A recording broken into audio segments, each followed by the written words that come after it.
All right, here we are, 8 years, no, 7 years later, resuming our series.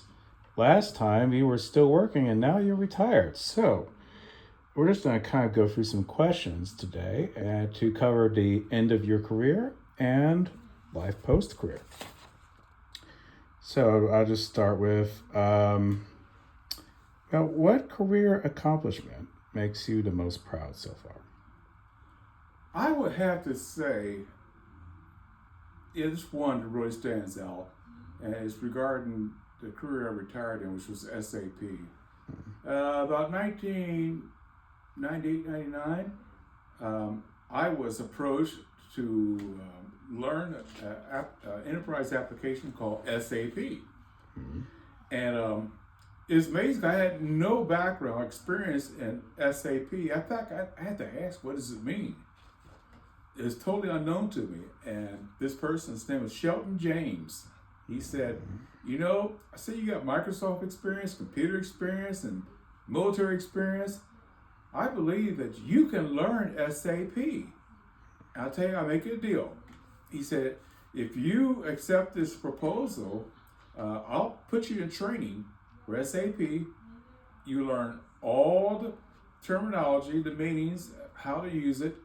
And in addition, I'll put you on a contract with the rest of the team in Chicago. So this is going to be a year contract. And actually, before I went to the Chicago on the contract, I had to go through some training classes on SAP, the programming language, why SAP is built the way it is, and how corporate use for business, financials, sales. Yeah. Very unique system. Now, good thing about it is they do use some aspect of Microsoft software for doing applications and also the servers. Right. But as far as the whole concept, it's like I was learning a total career change here. Because SAP was the company is based out of Germany, and it stands for Systems, Automations, and Processes. Something like Somebody said another job, but that's another thing. Yeah. So, but the training was intense. I went to 3 different cities. I went to Dallas, Texas, to learn the first part of SAP security. And then I went to Philadelphia, went to Chicago. So before I actually got on the project as a security consultant, not say security consultant, but a technical consultant for SAP, I had to take the classes. And it's kind of cool because right when I got through the classes, I was put on a project. Oh, there you go. And this is really a real challenge because once again, I was learning the product, and I was doing 2 things. One, I was helping install the product, the various tasks, like setting up security. I started off just putting in the application and understanding that part. But then the person that was supposed to do security in this project left the company. So guess what? I was volunteered to learn SAP security. There you go. While I was there. And I was also supposed to train the person that would run after I leave. So the big joke was I was usually about a day ahead of asking somebody's questions. If they asked me, how do you do this particular thing, security, I would say, let me get back with you on that. So that evening, because we stayed in Chicago with the other consultant, I would look at the information or ask the experts in the group, what's this mean? So I will come back the next day and say, I did some research, and this is where we want to do a particular feature in SAP. There you go. So the person that's going to run it after I leave, she was happy. I remember her name. And she was understanding. Good. I never did tell her that she probably knew a little bit more about SAP than I did because I just went through the school on it. But the experience was so helpful. In fact, this experience was so good that it carried me on to other projects. In fact, I think about 4 or 5 years later, I decided to become an independent consultant and get my own contracts using Lincoln, and word of mouth. Yeah. Some of the contracts I was on was super good. One after I got one with the one in Chicago, I got one at Caterpillar. Yes. They was putting in SAP, they need a security person. And then also went to Sony. Also went to a corporation in New York. One in Tampa. So I guess what changed my whole life was This is now up to 25 years worth of experience that I wouldn't have gotten if I went to something else. Yeah. And my final job, of course, was at the University of Cincinnati, where I was their SAP Security Administrator for 14 years, Well, there you go. which led to retirement. There you are. So that's my biggest accomplishment. Change the direction. Still in computer technology, but it's a different type of application. Gotcha. I think that covers the next two questions too, because you mentioned what project challenged you the most. I think you covered that. Yeah. And also how did SAP change your life? You just said that. So we're going to go on to question number 4, which is, what did you enjoy most about mentoring younger professionals, especially during the UC phase? Right, during the UC phase, when I went on, I was considered at that time the expert because of my experience. And in addition to, I was also going to convention, keep my skills level up, talk with other experienced security administrators.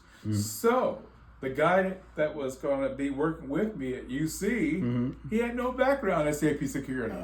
So it was behooving upon me to not only train him, but also to give him the explanation, do presentations to him, and let him try it.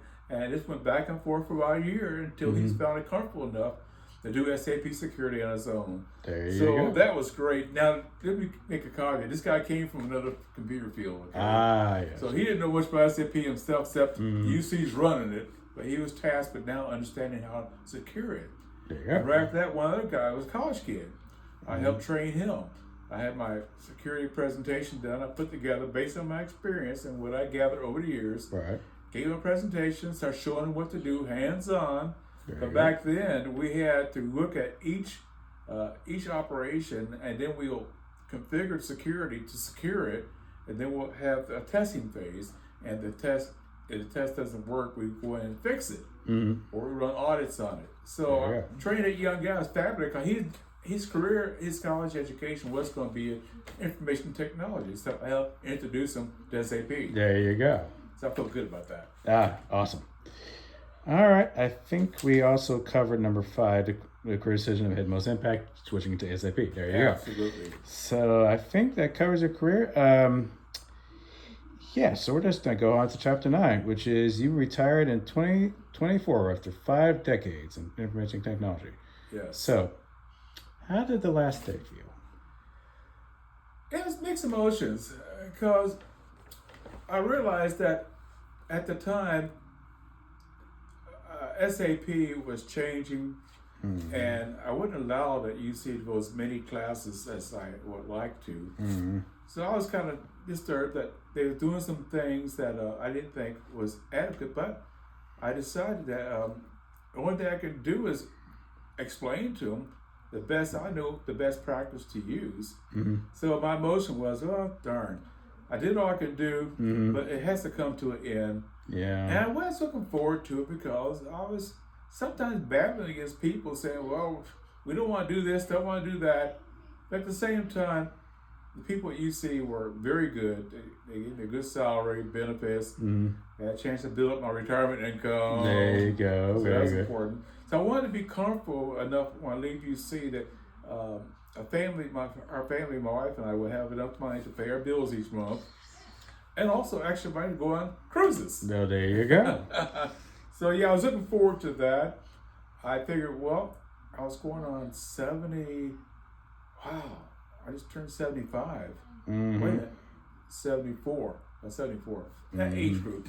So I was past retirement. Most people typically retire at 65. Yes. But I decided to keep working and get my retirement set up. There you go.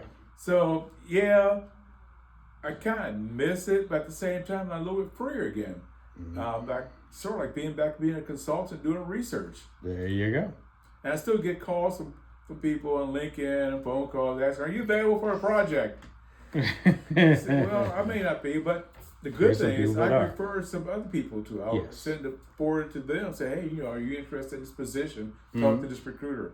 I was getting bombarded by recruiters when I first left UC. Of course. But now I feel good that I can still share information, and also I can still keep researching. I'm still dabbling in SAP and also getting AI now too. There you go. And it helped me write a book. I wrote a book about SAP security for beginners. Excellent. All right. So I think we covered the what did you miss, what you didn't miss. So far, what has retirement taught you? Well, it taught me that I don't have to be anxious and in a rush all the time. I Good. can take my time. I Hmm. have time to do things I always dream about doing while I was Yeah. working. And it's nice to know that once I do something I like doing my own project, I can start another one. There you So I'm not restricted to what management's telling me to go. do. Yeah. I set my own schedule. I set my own projects. Hmm. I spend more time with my wife. I mean, Yes. those are the things that I've been taught by retirement.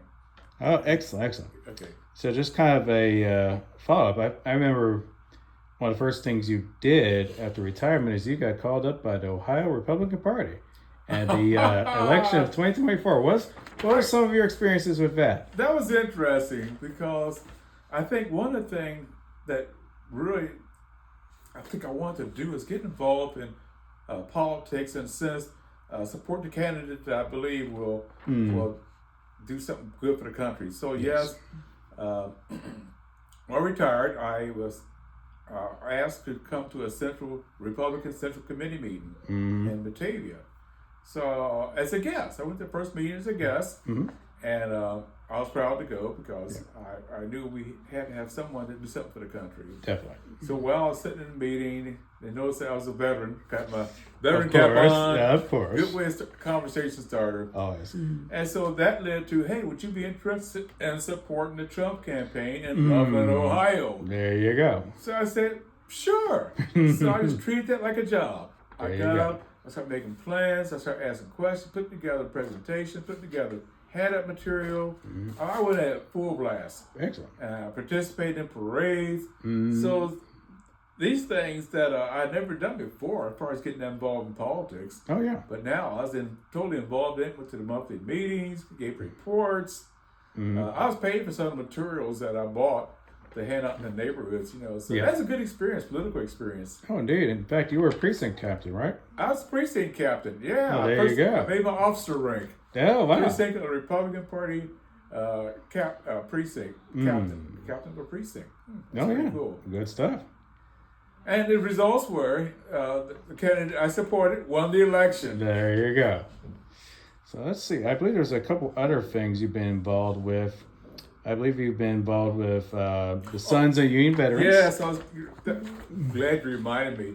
I joined the Sons of Union Veterans because through ancestry, I found out that my great-great-grandfather, John Evans, and his uncles served in the military. Ah. And I found this out when I went to a booth at the Sons of Union Civil War Veterans had out in Sharon Woods with my son in. Ah yes. And I walked to the booth, and they had all this silver stuff material laid out. I mentioned to the guy at the booth, I said, you know what? I found out that I believe one of my ancestors served in the Civil War.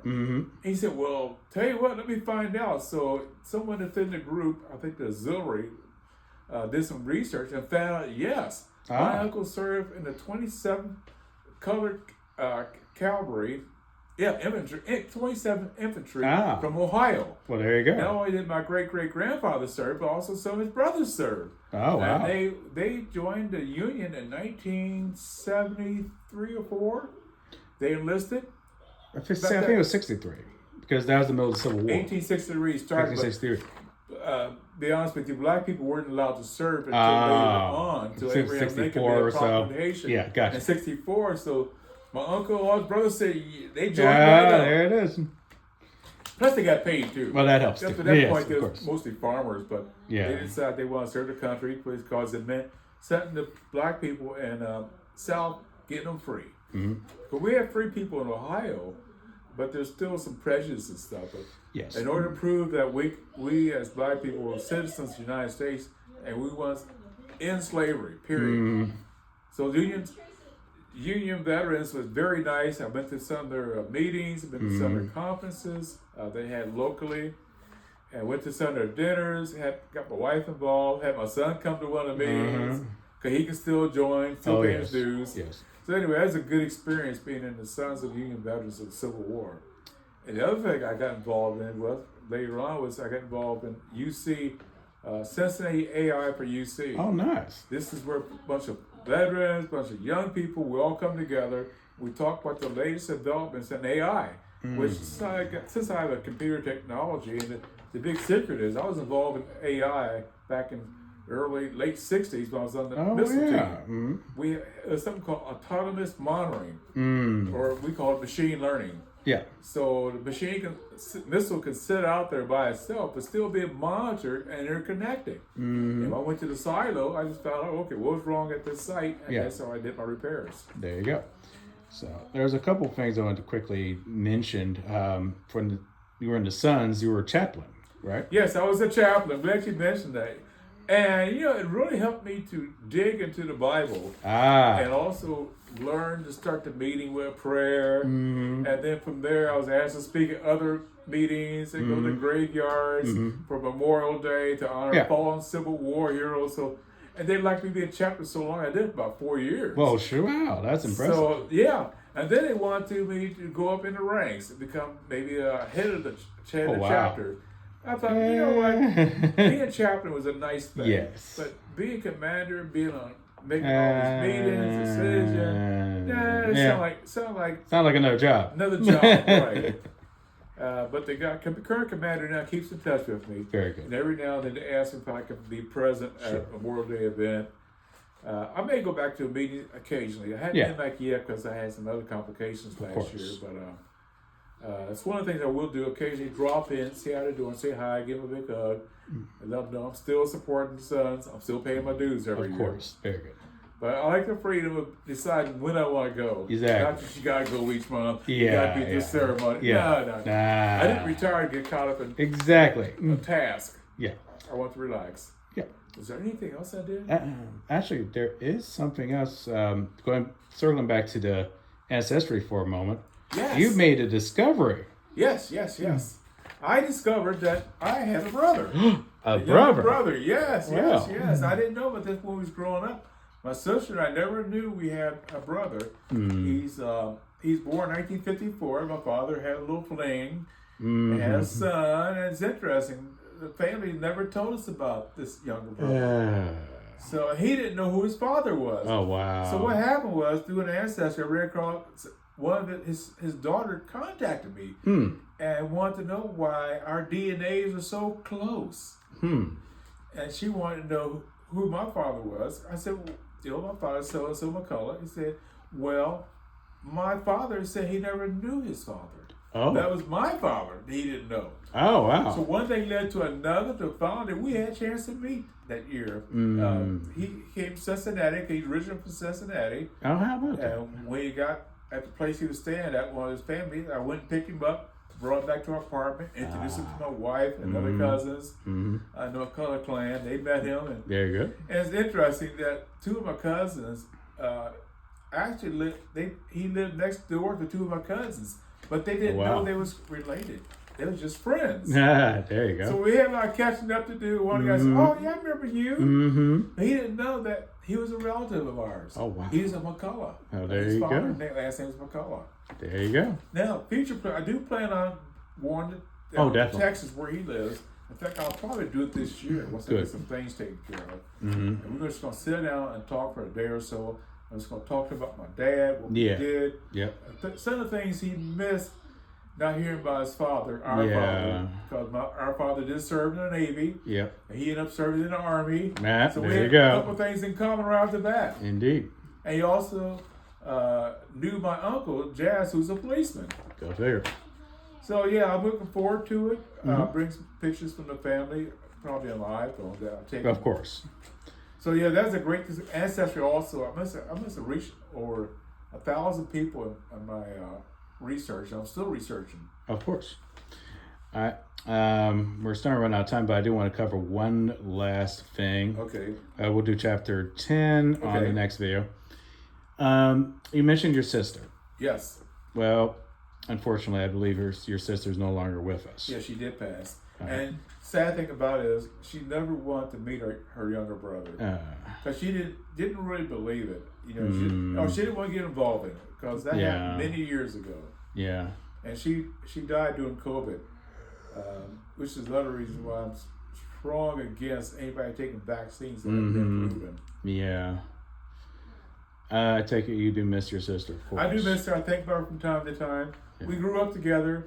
We had a typical brother-sister relationship. Sometimes we'd happy each other, or other times we'd yell at each other. Well, we played together. She defended me with the utmost. Good. So that was a great thing, and I love defending her when the chance comes. We visited our grandparents up in Arlington, Ohio, met other cousins that live in Arlington, Ohio. Yeah. Yeah, I do miss her, and I think about her. I pray for her. I hope and pray she made it to heaven. I hope so too. And you're still keeping up with her family, of course, Uncle Amir and her husband. The rest of her. He's been a great brother-in-law. Good. Now, the ironic thing about it, we have two different faiths. He's Muslim, but we can still talk. Well, that's good. Act civil. There you go. In fact, just recently, I went out to his home because he sold his, well, long story short, the home that he and my sister were living in, he sold that to, gave to one of his sons. Yeah. Keep it in the family. Sold at a good price. With his oldest son, Rasu. Very good. Rasu's been successful, said at least got home. He owns a Tesla. There you go. He's got a great job. I think he has about 2 or 3 cars. Something like that. He has a couple of kids, but he's been a great nephew. Good. In fact, he was the one. He still reminds me. I still remember Uncle Larry. He took me a ride on your motorcycle. Yeah. So he ended up buying 2 or 3 motorcycles later on. Of course. So seeds were planted back then. There you go. All right. Well, that about concludes this one. And thank you for this latest chapter. And in the next one, we'll be covering chapter 10, which is all the wisdom you've accumulated over the years. Yes, so boy. give you a little time to think about that. Yeah. All right. For now, thanks again. Thank you, Ed.